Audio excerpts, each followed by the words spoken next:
Missed an episode of your favorite podcast? Choose from over a decade of content in our archives, not just the latest episode. All free at GCNlive.com. This is your call to action. Get prepared, America.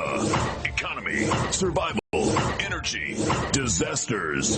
This is USAPrepares.com. Informative radio, educational radio. Interact now by emailing instructor@USAPrepares.com or text at 434-390-7953. Class, please take your seats. Now, your instructor, Vincent Finelli. Everyone all set, cocked, locked? Dial set correctly to USA Prepares. Thank you for being with us today. Jason is engineering the broadcast. I'm Vincent Finelli. Rich Scheben's with us. Telephone listen line is up and running, 605-477-3249. Welcome, Rich Scheben. Well, thank you, Vincent Finelli. Happy TGIF to you and all of our listeners. Yeah, I was, well, thank you. Same to you and all in the class. I was talking with Jason just as the broadcast was starting. We're talking about, the craziness that's going on. And I don't know if you happen to see the article about George Washington University. They did a prank, and they said, you know what? They're getting people to sign a petition against the white man signage for crossing the street. So, for example, when, it's no cross or cross, they had a white guy. It was just white LEDs to indicate that you could, cross the street. And so they were interviewing people saying, would you like to sign this petition? Because, it's really not fair. We should have other colors. And people, literally, people were signing a petition. Yeah, it's wrong. We should have other colors. Now, what should that be? Should it be rainbow? Should they be black people crossing with a white background? Or should it be white people crossing with a black background? And why is it a man anyway? And so these GDP were literally, now these are college educated, probably barely, but they were in attendance at George Washington University in the nation's sewer, Washington, D.C., signing this petition against the white guy on the sign. Unbelievable. What about the rest of us? And what about those poor animals out in your neck of the woods in Montana? I'm sure you have yellow signs that are square, but they're tilted with the pointy side up, that have animals crossing. And I'll bet you those animals are black.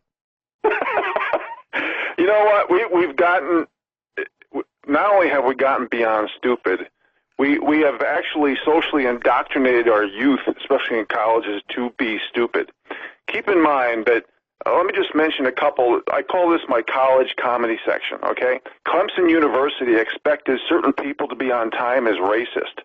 University of California had chill zones with mats and beanbag chairs for naps.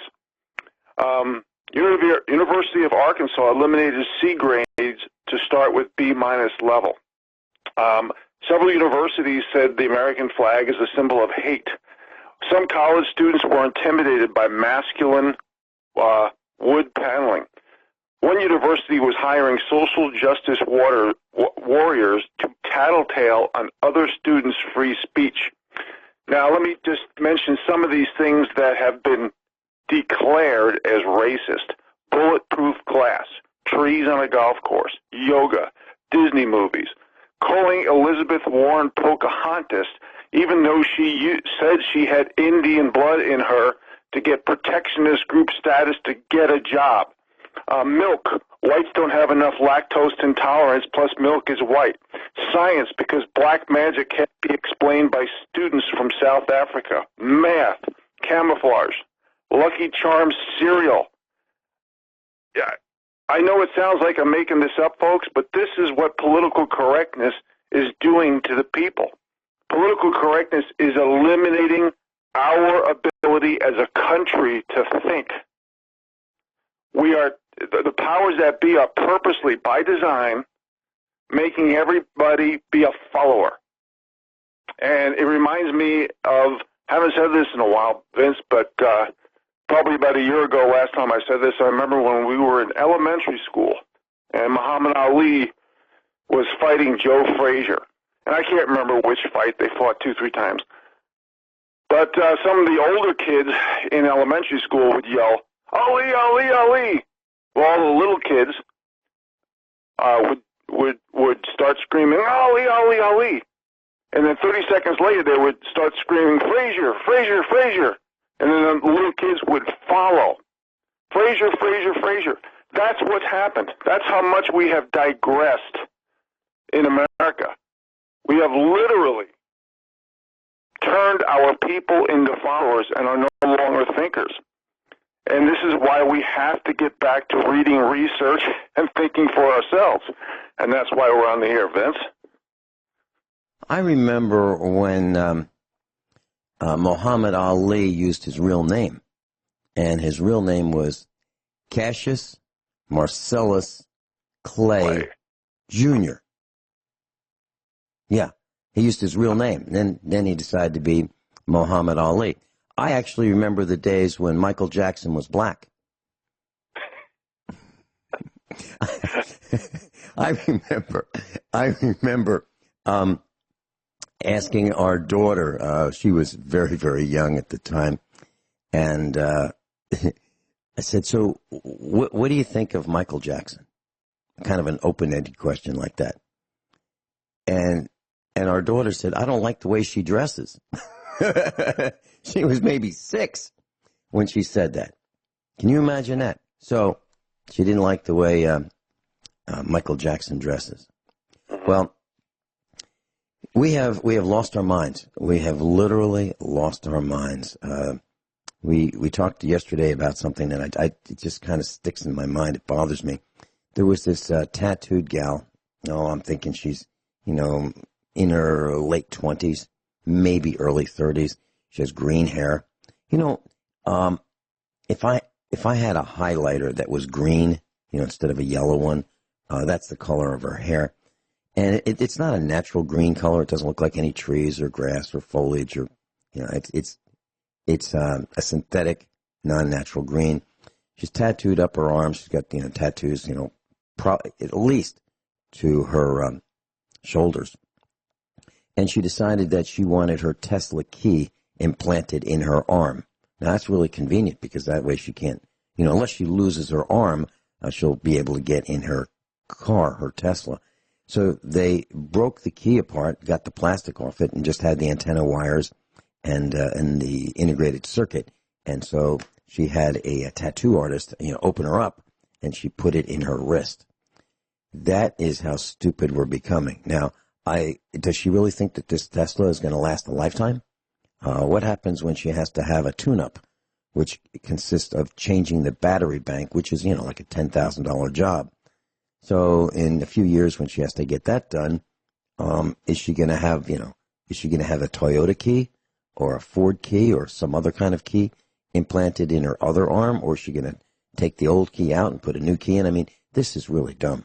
Really, really dumb. It's risky behavior, and people are just getting dumber by the nanosecond. I just can't get over it. I can't get over it. Well, these new vehicles, Vince, I'm reading that they're easier to steal and hack at the same time. So to think there's permanency in and you're the only one that can get in is really dumb. Plus, just think of the when you start putting stuff in your bodies, just think about what it does to your immune system, because your white blood cell count, your lymphocytes, your whole body, your immune system is going to think that you have an invader in your body. And I never mentioned this before. Right. Well, that's it. That's the salient point right there. People don't think, period. So years ago, before I made the move to Missouri, there was a hardware store that was going out of business. They were selling everything. Shelving, nuts, bolts, screws, wire, paint, everything you could think of, including what hardware stores used to have was a key-making machine. And so it was made by a company called Curtis.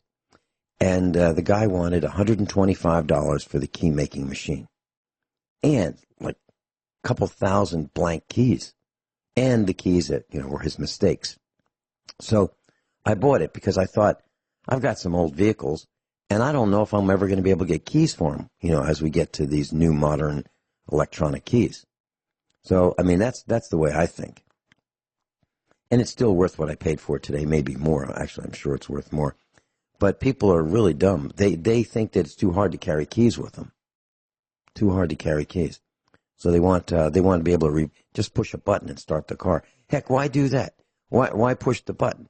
Why not just think, start, and have the car start? Just get the implant so you can transmit that thought to your car.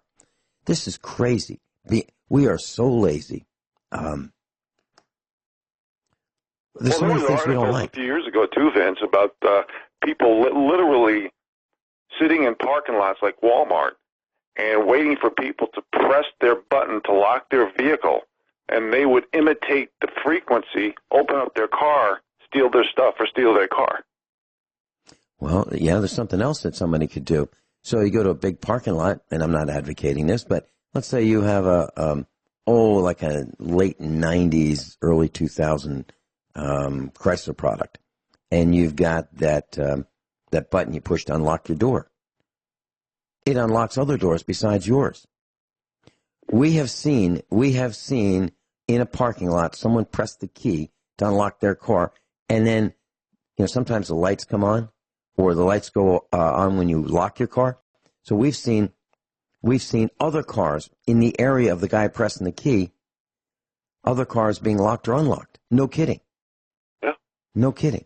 So that guy could literally go over there and unlock someone else's car and help himself to whatever's in it, or maybe even steal the car. Can you imagine? Why have we determined that carrying keys is too hard? It makes no sense. The only time it makes sense to have like a push button keypad lock is if you have a whole bunch of people that are going to go through the same door and you don't want them all to carry keys. So then you say, okay, here's the secret code. It's 1, 2, 3, 4, 5, 6, 7. Enter. But other than that, at a company, I can't imagine having the need for these implants or remote keys. Makes no sense. Anything that is wireless is in the clear, meaning it can be picked up. If it's wireless, other people can pick it up. Let me say that a different way. If it's wireless, other people can pick it up. And here's the proof. If you take a notebook computer or an iPad or a wireless device, and you set it up in your house, and you say, all right, let's connect to a Wi-Fi. You'll find a whole bunch of Wi-Fi routers, a whole bunch of them, in other people's houses. That tells you that their signal is coming into your house. It's also telling you that your signal is going into their house. And if you go into a business or into a city, you'll probably find 20 of them. You can just go to some waiting room somewhere and sit down and like at a doctor's appointment, dentist appointment, and turn on your iPad and see if you can see how many Wi-Fi signals you can find. I'll bet you there are at least 10. We'll be right back with Rich Scheben. Rich Scheben's with us, offgridmontana.com. Rich, I'd like to share some statistics with our class, and I think it's something that we should talk about. You've got a farm, we've got a farm. Well, here are some numbers, real numbers.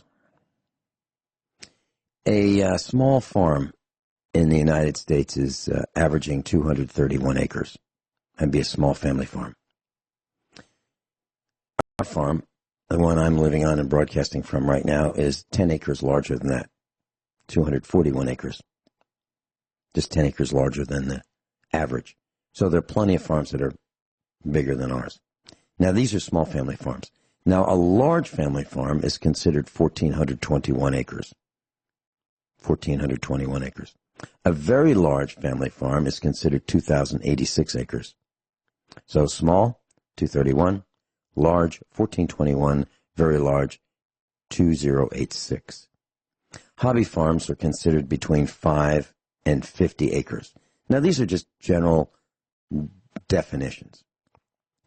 90% of the world's 570 million farms are owned and operated by families. Who has a big farm? Ted Turner.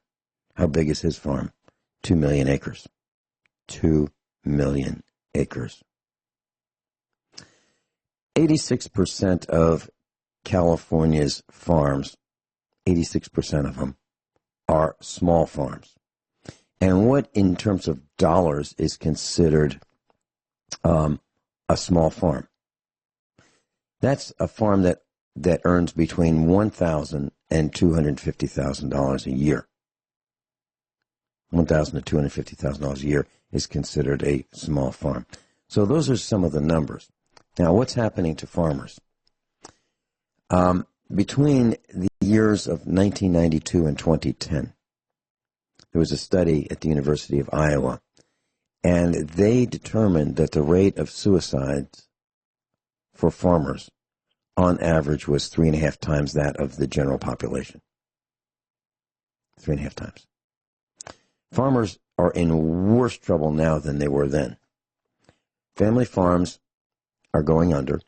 The average debt, we've mentioned this on USA Prepares before, the average debt owed by a farm in the United States is $1.3 million.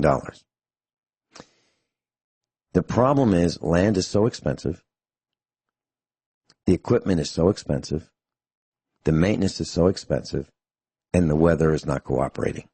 You put all that together with the debt load and farmers being conned by green machinery companies and red machinery companies and blue machinery companies and maybe even a little bit of the orange machinery companies, that they need new equipment, and they go out on the hook for this massive amount of debt, and then they can't make it, and then they lose the family farm. And how long have family farms been in the family? A long time, generations, especially around here. You know, we're the only ones. The Finelli family is the only family around here that's not from here. Pretty much everybody else is from here, except for a few Amish that are moving in.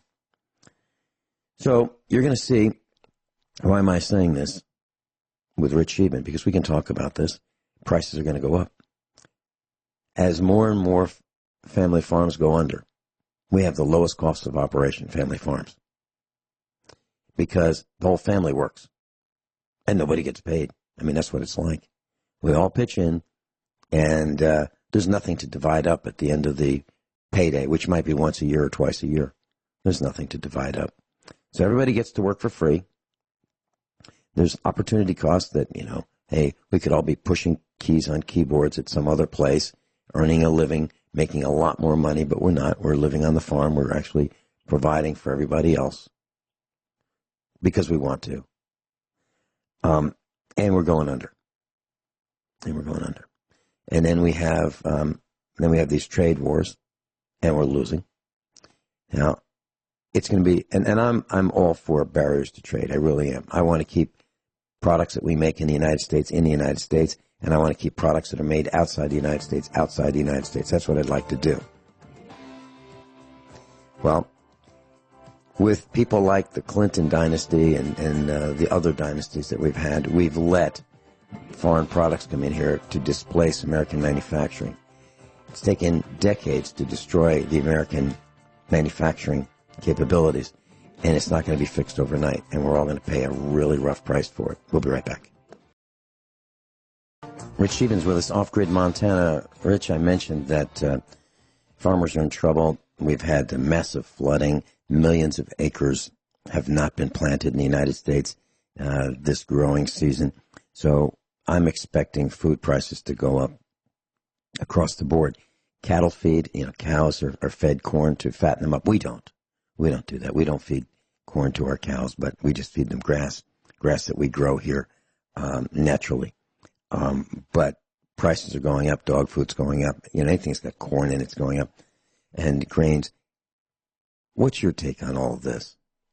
Well, let me take a moment to comment on some of the things that you already discussed that I was waiting in the wings for you to pause. So, and before I even do that, I want to, because I know we'll go off into some tangents, I want to congratulate the Google whistleblower, Zach Voorhees. Folks, this is what a hero looks like. He was an engineer for Google, worked for them for 8 years. As you know, I've been constantly asking for heroes to come forward. You know, people from Facebook, Microsoft, Amazon, Apple, all the big tech, all the big pharma. We need heroes so desperately to come forward, like the Kevin Ships and William Binnies from CIA, the FBI, the DOJ. We need heroes desperately. We need guts.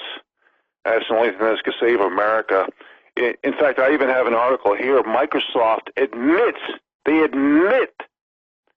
that human workers listen to their Skype calls. So when you're on Skype, you're being listened to. So we need whistleblower heroes desperately.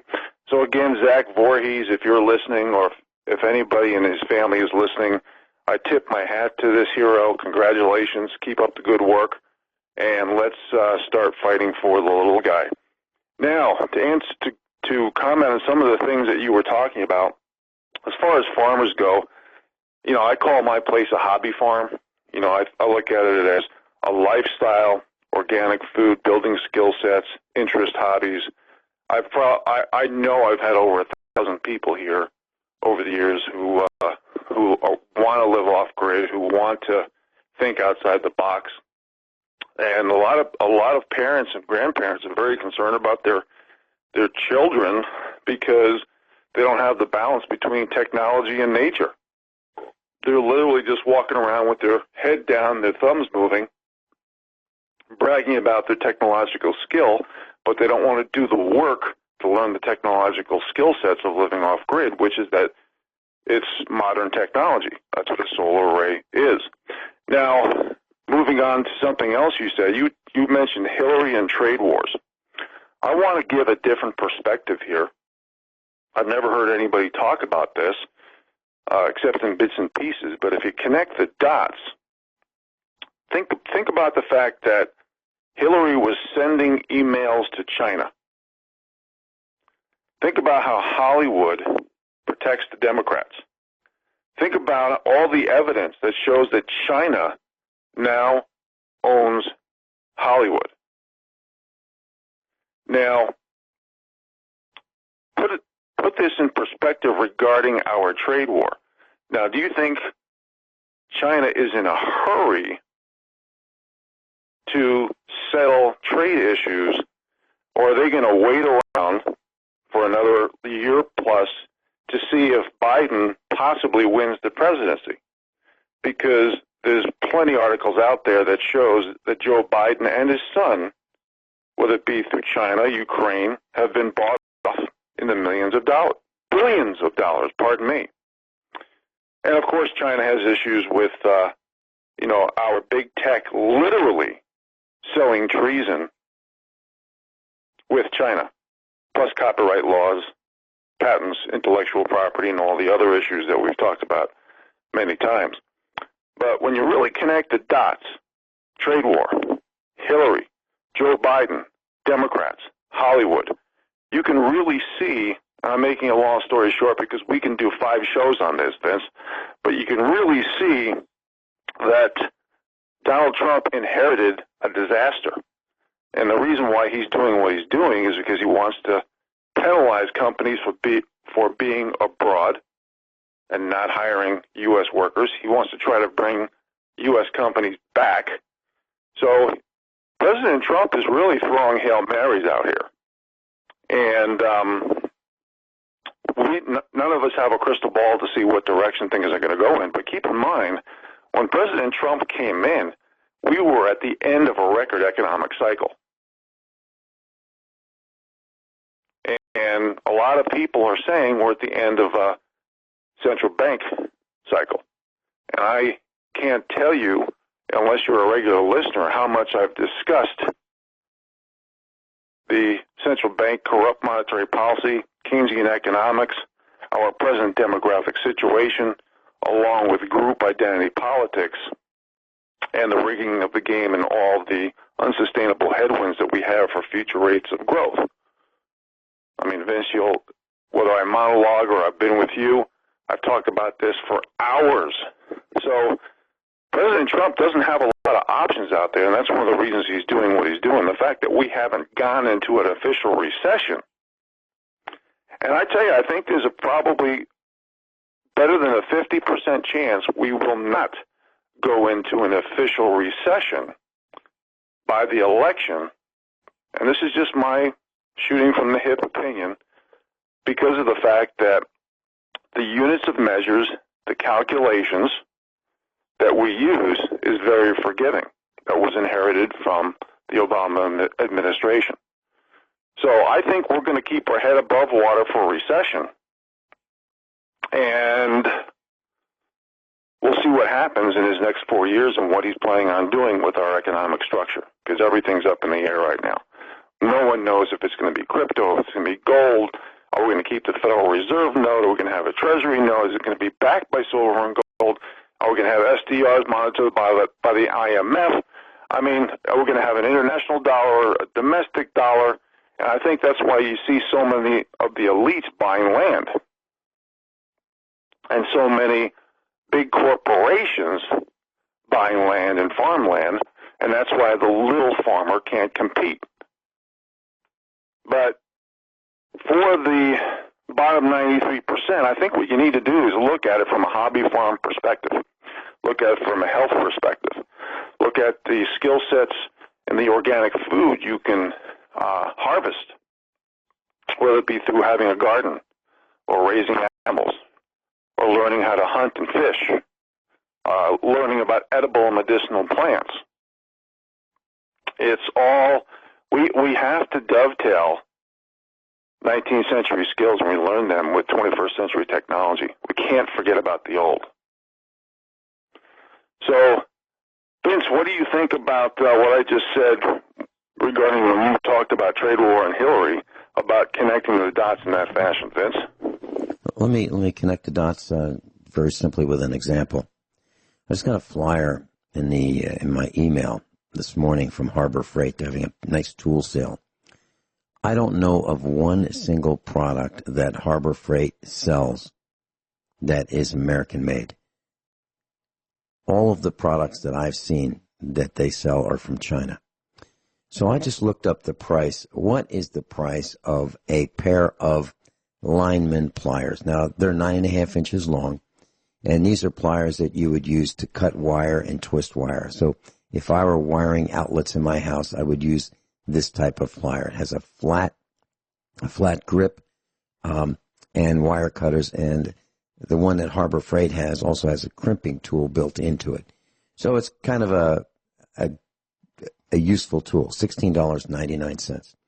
Now, you can buy one that's made in America that is similar, that does not have the crimping feature, and it's $37 on Amazon. So 2.5 times roughly the price of the Harbor Freight tool.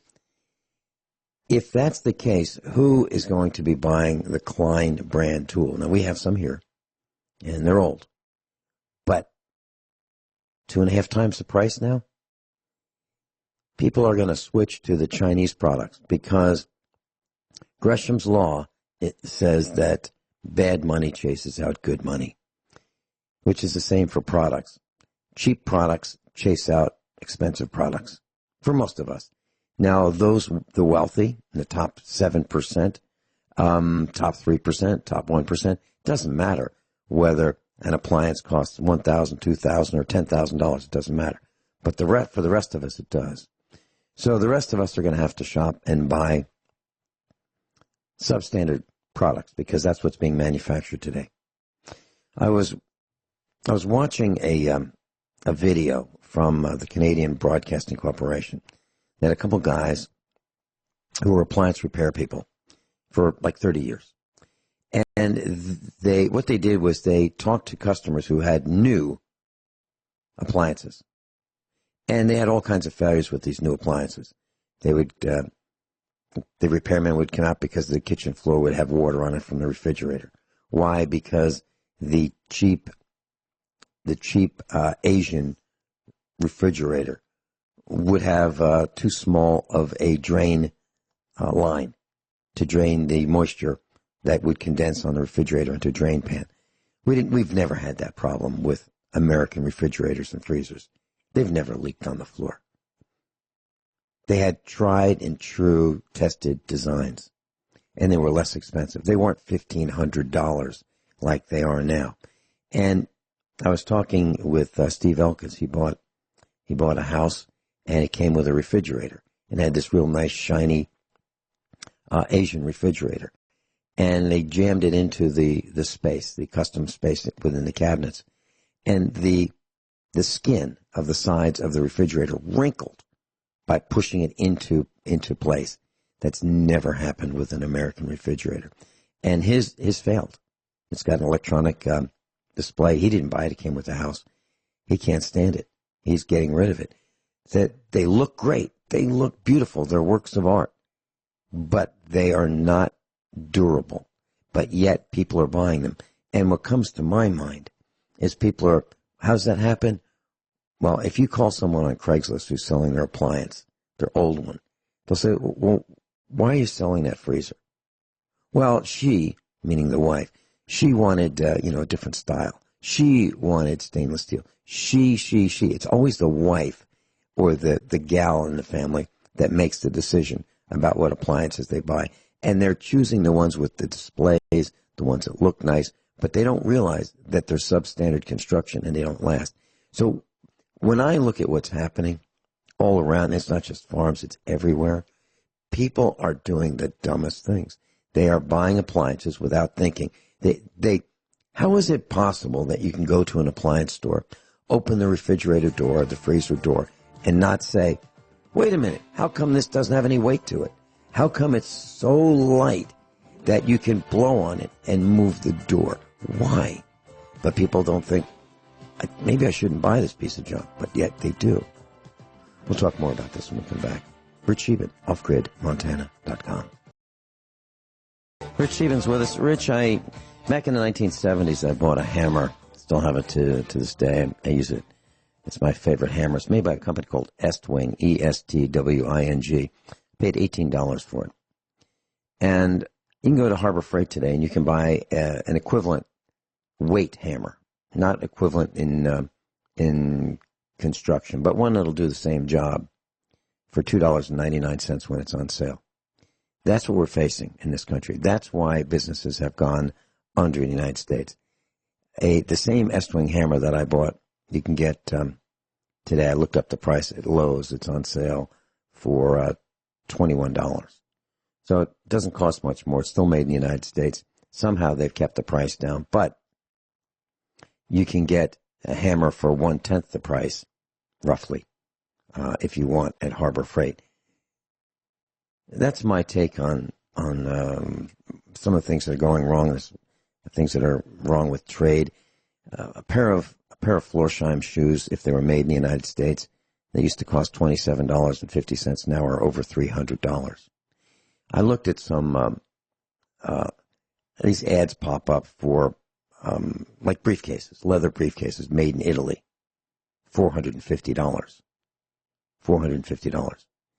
If you want an Italian leather, craftsman type briefcase, we would never think of spending that on a Chinese one, would we? So good things cost more. The Chinese are able to make things cheaper, thinner, greater quantities, and we're filling up our landfills with this junk. It just doesn't last worth a darn. Vince, let me comment on here before the break. Sure. Give you and I'm going to answer it in an economic 101 fashion, please. Basically, the demand for junk bonds is growing, and that's because of liquidity issues. So when you look at U.S. products versus your example of Chinese products or anybody, that's why Vietnam and Laos and a lot of countries are in emerging markets because of cheap labor, because they can actually they don't have to worry about. We have more attorneys than all the countries in the world put together. So when someone says a joke in the hallway or somebody compliments somebody on their attire, human resources and attorneys and sensitivity training doesn't come out of the woodwork. We can't compete anymore, okay? We can't compete in the world market. So there's less confidence in the future and future growth. That means there's less risk-taking.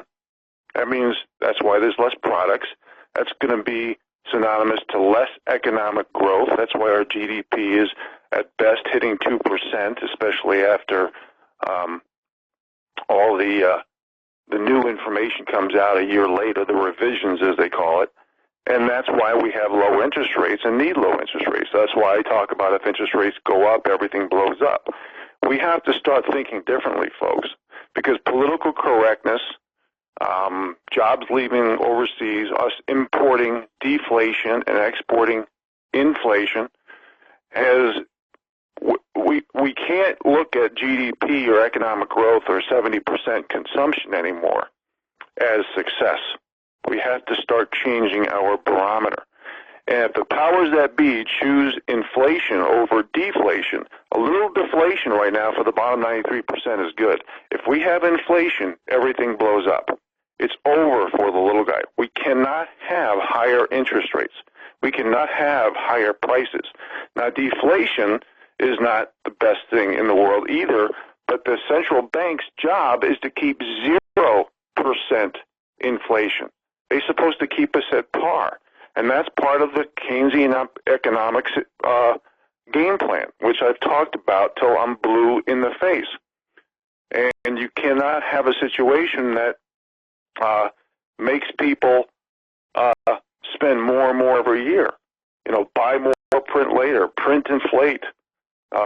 It's shifting literally asset and liability columns so creative accounting can look good, changing money supply by increasing it. You know, if we do a huge amount of QE coming up, we're going to have total a confidence breakthrough in our fiat dollar system.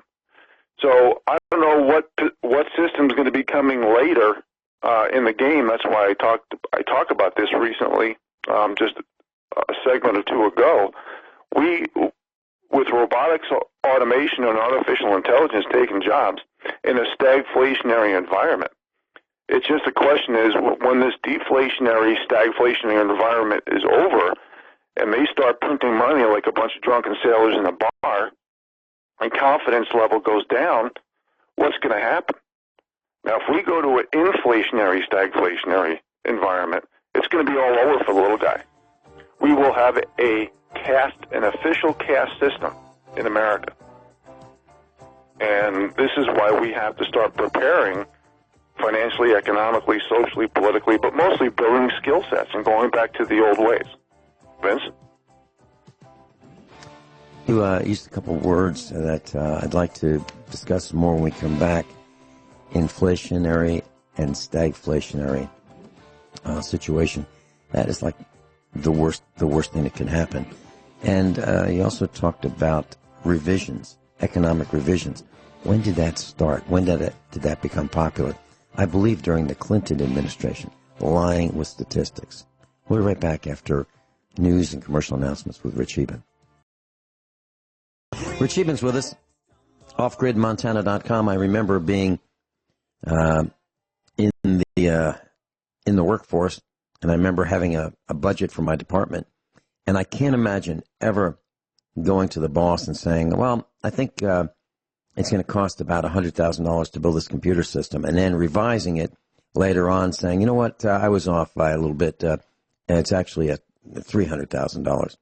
That's what the government does. They are off by these massive percentages in estimations. Rich, I think that happened during the Clinton administration when we started exaggerating and lying more and more about government statistics. Do you think that's when it happened? Well, yeah. I mean, they lie about everything. I mean, food is really inflated by 40%. Healthcare is inflated by probably 800%. You know, we have, if you want to get textbook technical, we have three types of inflation. We have push inflation coming from producers, consumer inflation coming from rising wages, which wages are slightly rising, just in a few areas over the past few months. And then we have excessive currency printing, which can be inflationary too. But when you look at the velocity of money, you look at the drop in spending, you look at 80% of people in debt, you look at corporate debt. We've talked about all this in detail. Aging demographics. You know, the number one growth group in America are old people. The average, the peak spending for Americans is between 45 and 47 years old. So debt's going up, savings going down. We're living off of credit. You know, the changing of money supply only helps the elite. It only helps the big guys because it bails them out for the malinvestments that they've done. So, you know, there's a lot of consumer confidence issues about the future needs, especially for the little guy. And if 80% of people are living paycheck to paycheck, inflation of any kind is going to be a disaster for the great majority of Americans. And this is why we have to go back to the land. We have to start buying a little bit of acreage and looking at things in a hobby farm scenario, because that's the only thing that's going to make a difference to the pocketbook and the skill sets and the survival of the little guy. You know, we can't look at prosperity and hitting it big unless you're part of the crowd. You know, the bread and circuses, like the distractions, which is a professional athlete, would be one example, or an actor, which you're owned by not just by Hollywood but by China now, and then or you're part of the dumbing down crowd, which you're like a professor, which I've talked about at the University of Illinois, and there's hundreds of these examples where the same math is racist, white supremacist, and should be subjective. That's about as stupid as you can get. Or you're part of the divide and conquer crowd.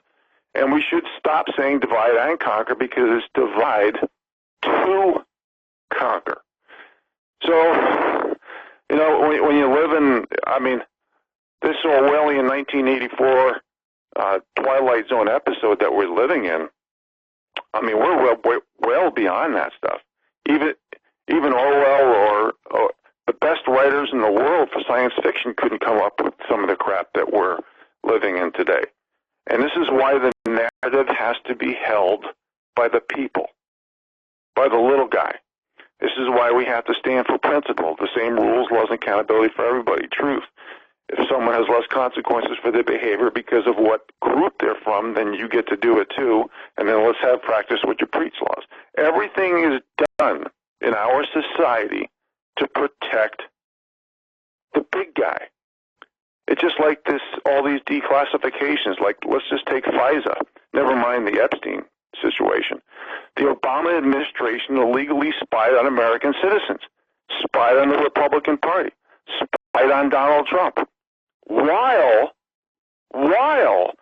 corrupting the FBI, the CIA, and the DOJ to do, when I say do, to create, to implement things like treason, sedition, espionage, racketeering, and other stuff against the rule of law.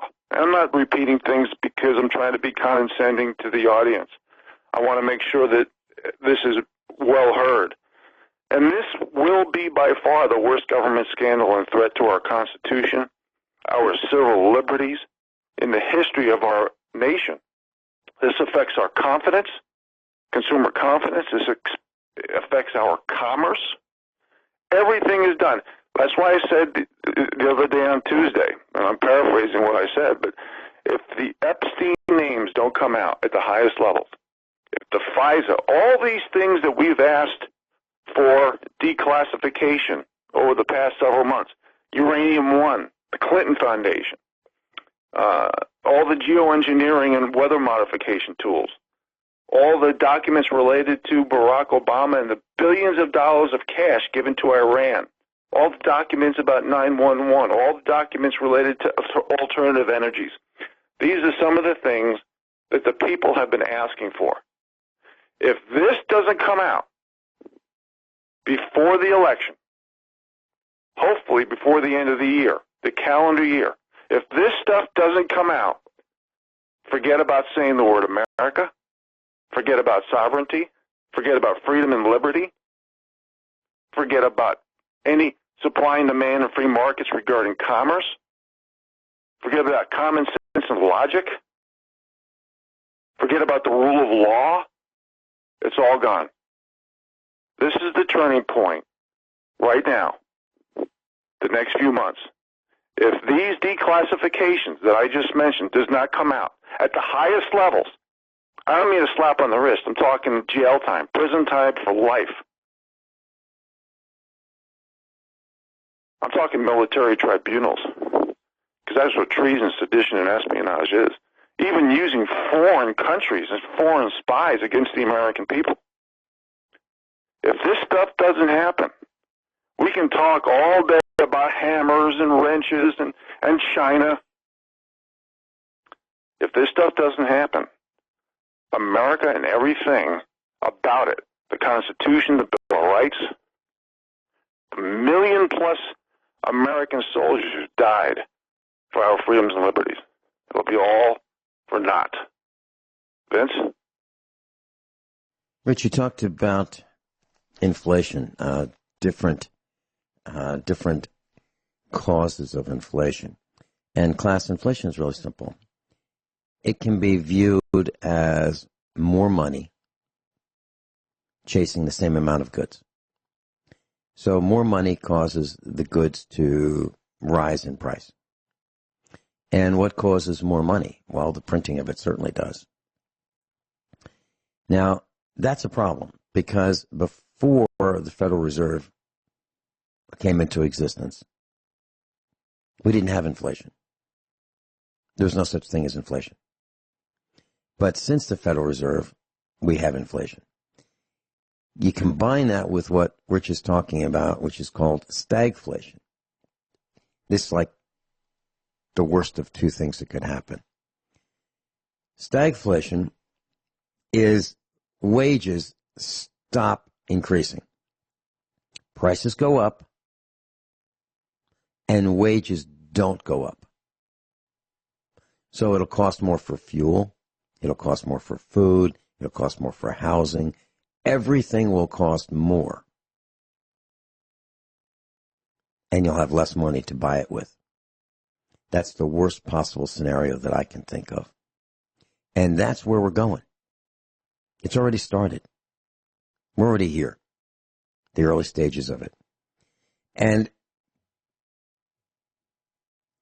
imagine the impact of that. That would be more unemployment. More unemployment.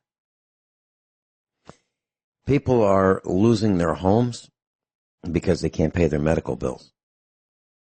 A doctor's visit used to cost $7 when I was a child. $7. Now it's $140. And you actually used to talk to the doctor. Now you get 7 minutes.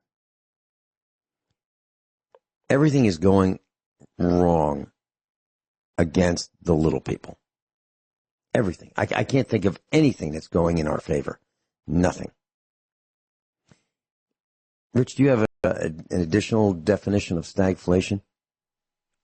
Well, that's pretty much the what most people refer to is regarding the wage situation. But there's so much more. See, even though inflation is going up in certain areas, I think it's mostly manufactured and can be prevented. It's mostly done to protect the big guys. You know, like I've talked many times over the air, fractional reserve lending, printing money out of thin air for the central banks, stock buybacks. And I've gone into great detail, as you know, that shows how we're bailing out the rich, too big to fail and too big to jail. And a lot has to do with bank and Wall Street liquidity. But as we lower the bars of standards and expectations for getting a job, for printing money, using group identity politics, you know, the deflationary results along with stagflation disincentivize the worker, the value, the process along the way. So consequently, increasing bankruptcies, defaults, and delinquencies.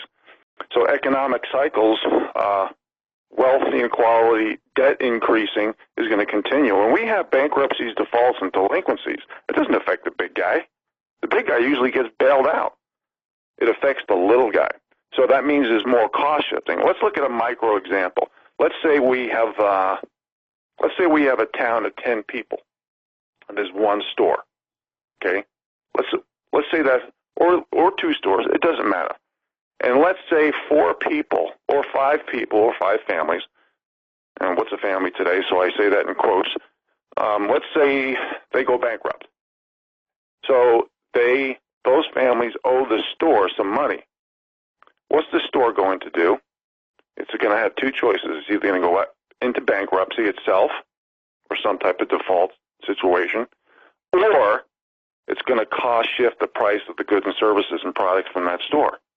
So the other 4 or 5 families who didn't go bankrupt are going to have to pay for it through cost shifting.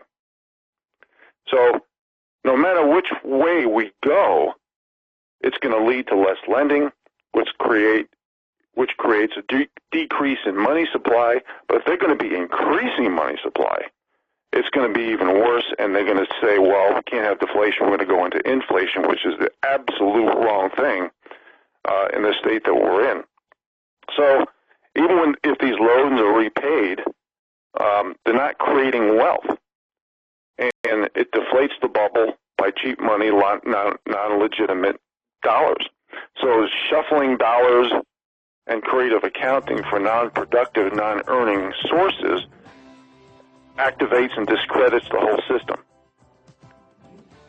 And manufacturing power, decreased productivity, everything goes down. And that's why 80% of the people are living paycheck to paycheck.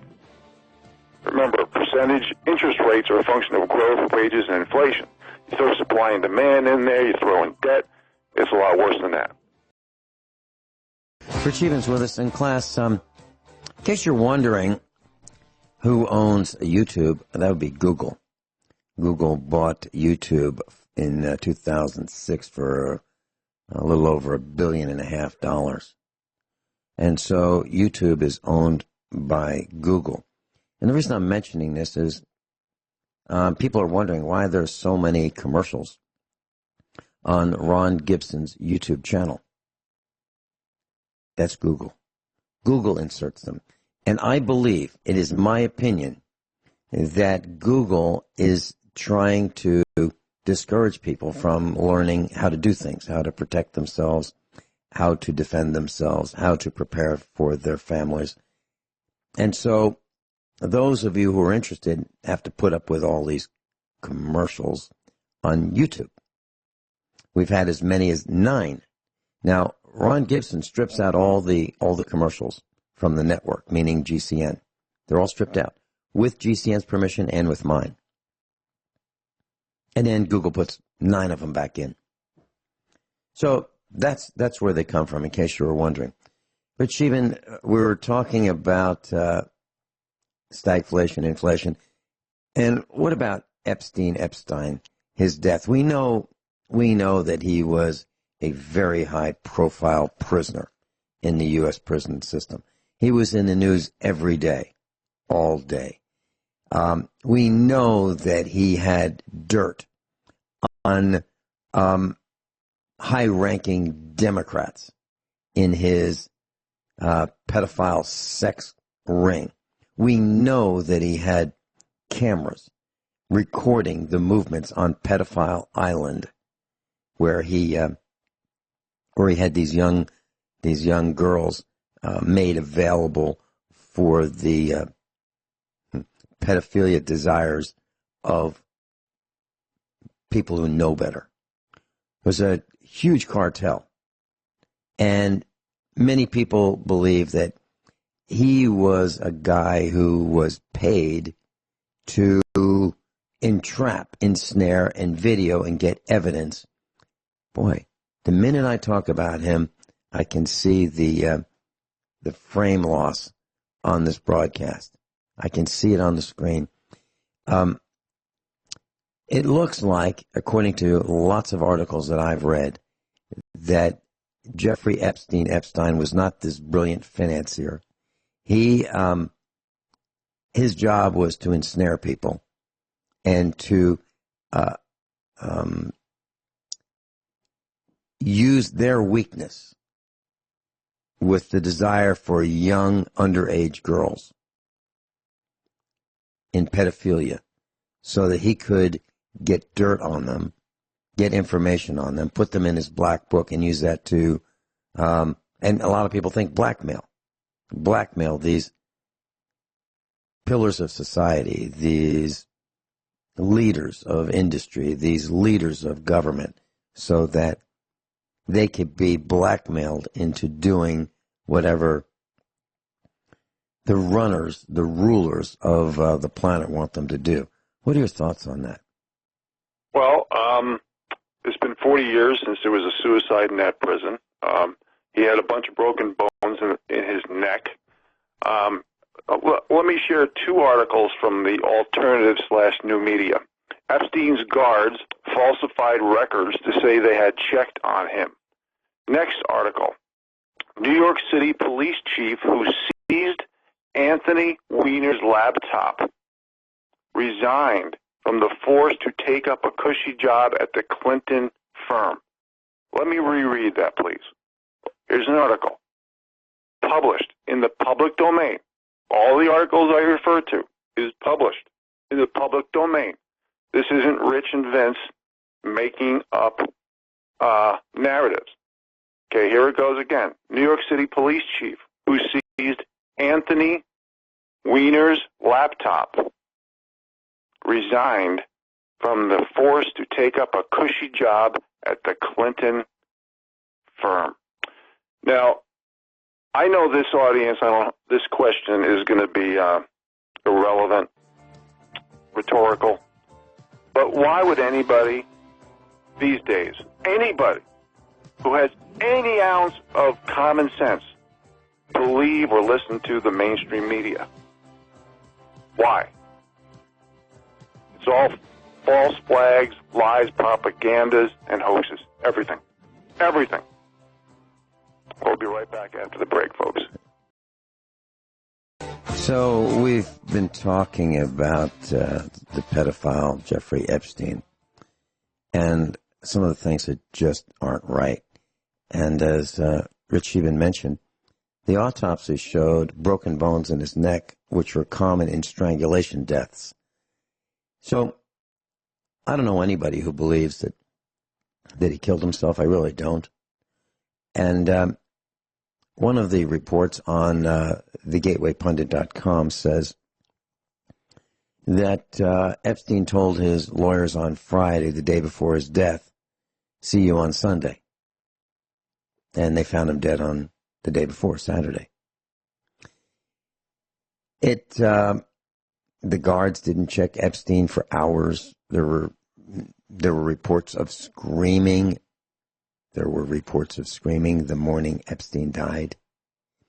As Rich said, that prison had not had a successful suicide in 40 years. Epstein said that he was the victim of an attempted murder 3 weeks prior. His former roommate was facing mass murder charges. And Epstein had dirt on global elites. He had dirt on them. So what would a king do? What would royalty do if they were faced with someone who was going to trial and had dirt on them? What would they do? What happened to Princess Diana? Why was she murdered? What did she know? What was she going to do? How was she going to compromise royalty? And by the way, she was royalty. She was a cousin of her husband. Yes, she was a distant cousin. So Epstein, we know, had dirt on lots of high-ranking people who are of fame, money, power, control, and they'd have a lot to lose, maybe even their lives, if that dirt came out. You know, in prison, the worst thing that a prisoner could be is a cop in a prison.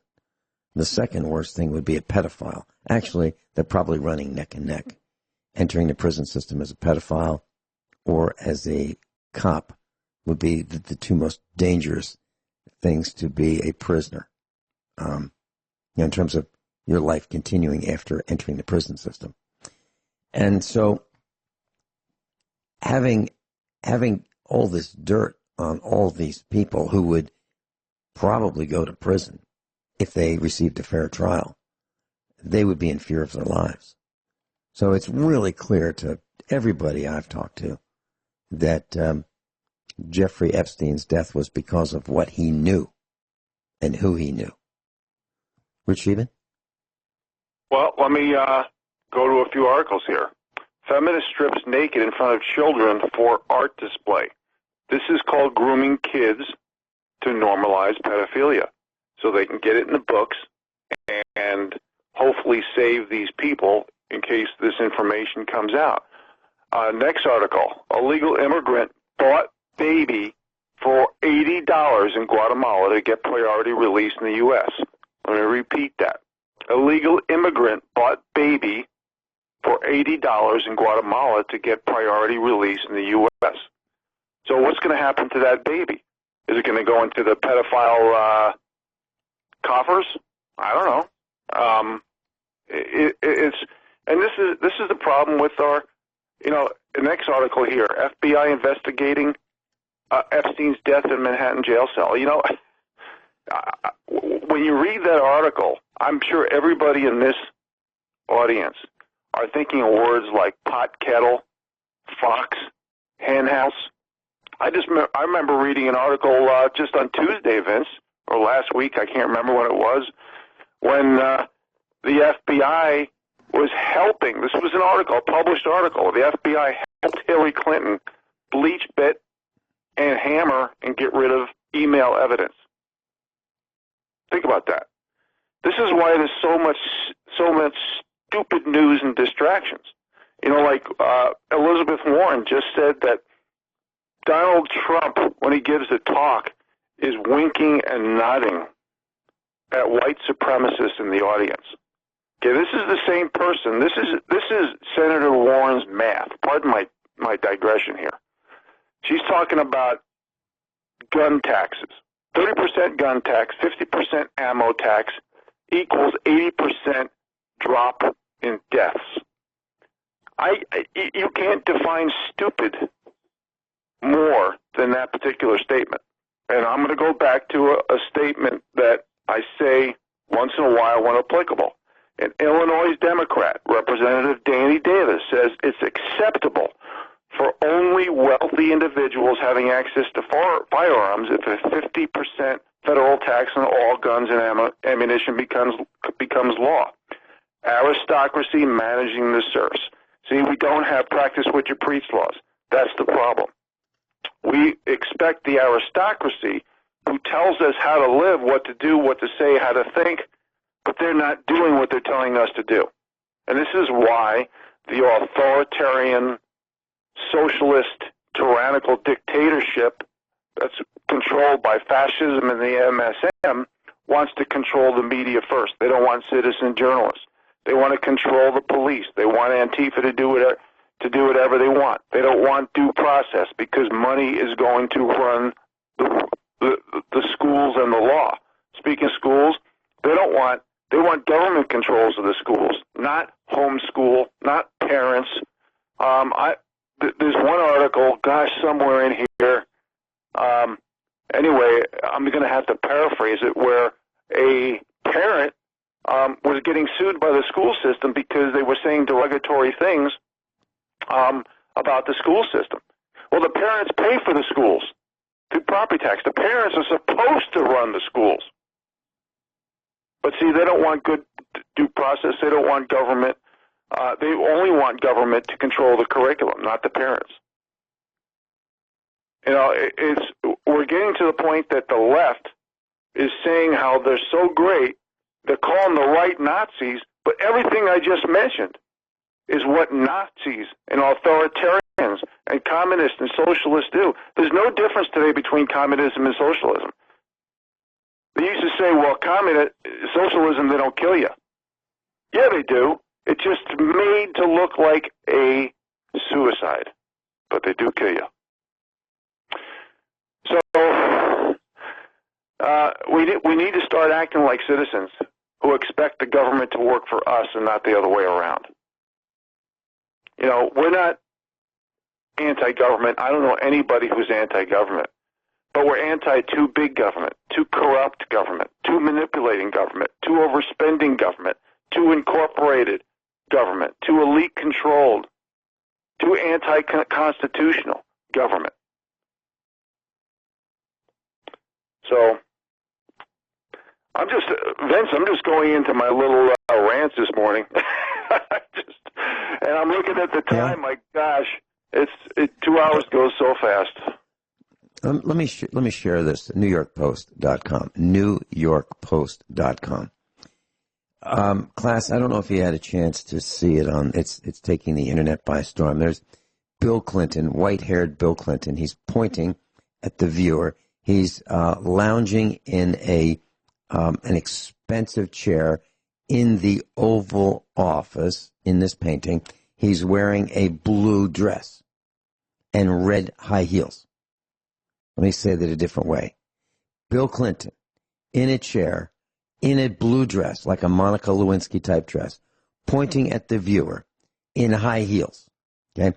So here's what the article says. The artist behind Jeffrey Epstein's now viral portrait of Bill Clinton in a blue dress says she sold the painting at a Tribeca Ball fundraiser several years ago. She had no idea that he was the one who purchased it. In 2012, a grad student at the New York Academy of Art painted the picture of Bill Clinton and Bush as part of her master's thesis, explained the artist. Okay, then the school put it on a fundraiser, and the painting was sold to one of the attendees. The artist had no idea that it would end up in Jeffrey Epstein's home.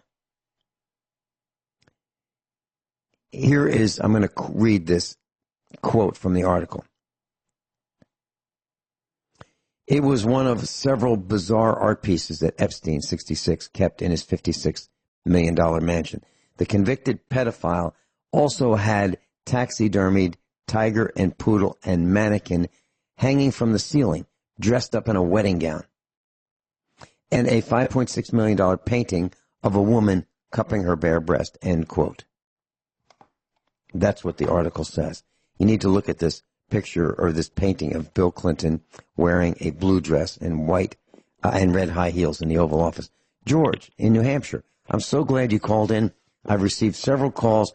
Hey, is George okay? What's happening with George? Well, I glad to hear your sentiments. You're calling in. Yeah. Hi, Vincent, and hi, Rich. Hi, George. If I could weigh in on, you gentlemen are familiar with Whitey Bulger, right? Sure. All right. He was being held in a federal facility, and he seemed to have a charmed life, but right around the time that Mueller was really going into high gear, Mueller, the investigator, he was into Trump's supposed connection with the Russian so-called tampering with our election systems. Mueller was in charge of the FBI office when Whitey Bulger and his cohorts basically had an agent, Conley, in the FBI office who was basically protecting the criminal activities of the Bulger gang, while at the same time Bulger was using the FBI to eliminate all of his competition.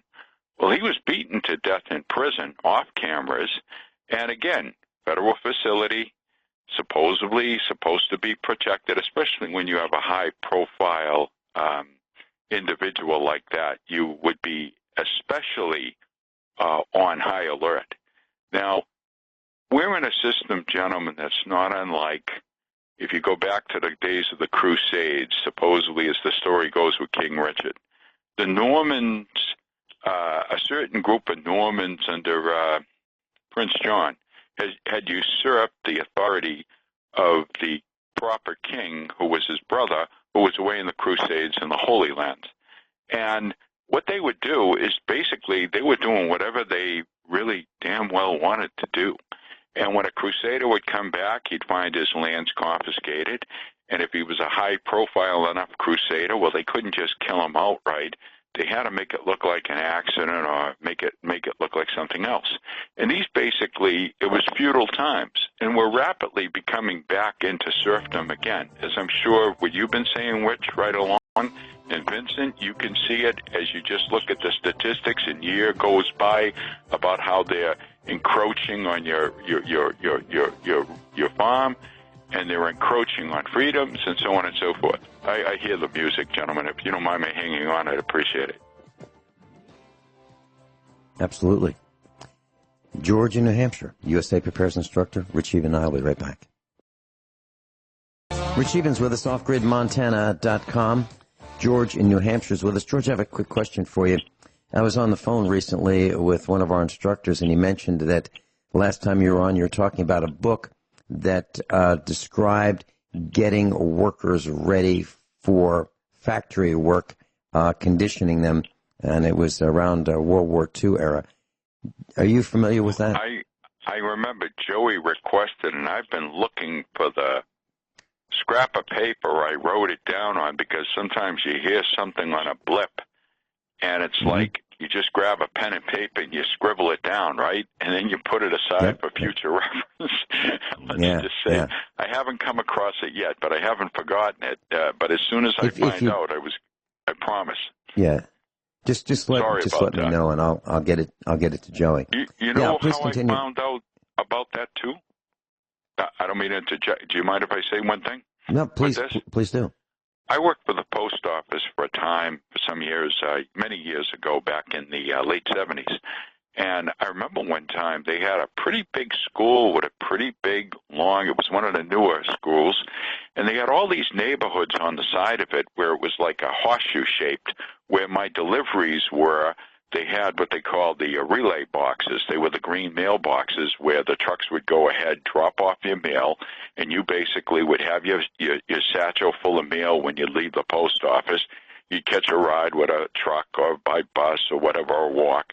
And what would happen is that as you'd run out of mail, you'd end up at each particular green box. And what happened was, because it was in such an extensive area with a big school, big neighborhoods, I got to hear, for the better part of the day, the bells and ringing inside to connotate change of classes, breaks, lunch, so on. And I realized that by the time I was filling in on this particular route, by the time I had come around and I completed most of the route, I suddenly realized, I said, wait a minute, I have a routine and a schedule out here.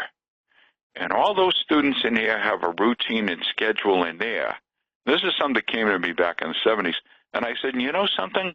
I said, they're preparing those poor kids to basically take a job such as I'm doing. And I realized what they were training us for, factory work. You're absolutely right. You're absolutely right. And in the factories, the factory whistle would blow to signify different events during the day. When you start, when it's lunchtime, when lunchtime was over, when the day was over, shift change. Yep, you're absolutely right. And that's what the other team wants. They want people who don't think. And the proof of that is, if you're thinking and you're teaching the way we do, you get blackballed on the search engines, and your views are down. But if you talk about who's got great products you can buy, or who's got the best new appliance or the best hamburgers, lots of views. I can't believe the number of views that people get when they find some anomaly with a game. They found a hidden sword in a video game, and they'll get 10 million views. And what does it amount to? Nothing. Absolutely nothing. And that's where we are today. People don't want to think. They can't think. And they can't even tell themselves to stop eating. They get so fat and they can't tell themselves to stop eating. So they need an implant to shock them so that they go, oh, that hurts. I better not think about Doritos anymore.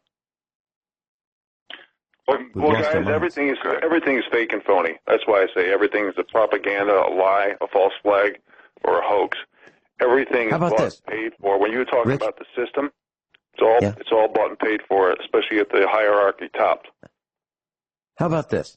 So there were these two women, these plump women, and they were in Hawaii at the Royal Hawaiian Hotel, and they had a sand art exhibit.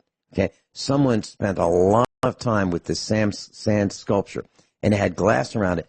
And this plump gal hops over the glass wall and destroys the sand sculpture.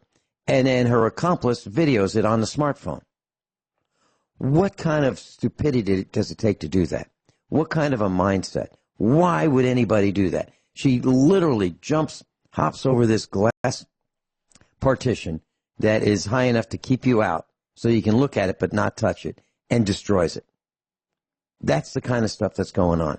People are beyond stupid. And what do you do with them? I think prison is prison with maybe breaking rocks. Maybe breaking rocks is the way to do it. Hard labor to get people to understand that they can't destroy private property. They can't do this without ramifications, without consequences.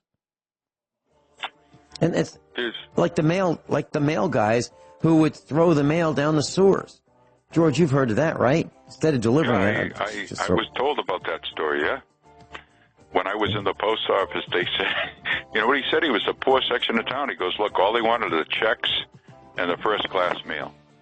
And after weeks and months of doing it, one day there was a flash flood, and everything came flooding out, and the postal inspectors had a field day. So, but you see, it's honesty and integrity. You know that. And like I said, but you're in a movie. Look at it that you're in a movie, Vincent and Rich. You're in a movie. And they have a script that they're writing, and they're playing their parts, and I don't believe either camp. Yeah, we're out of time. Gentlemen, thank you so much for being with us.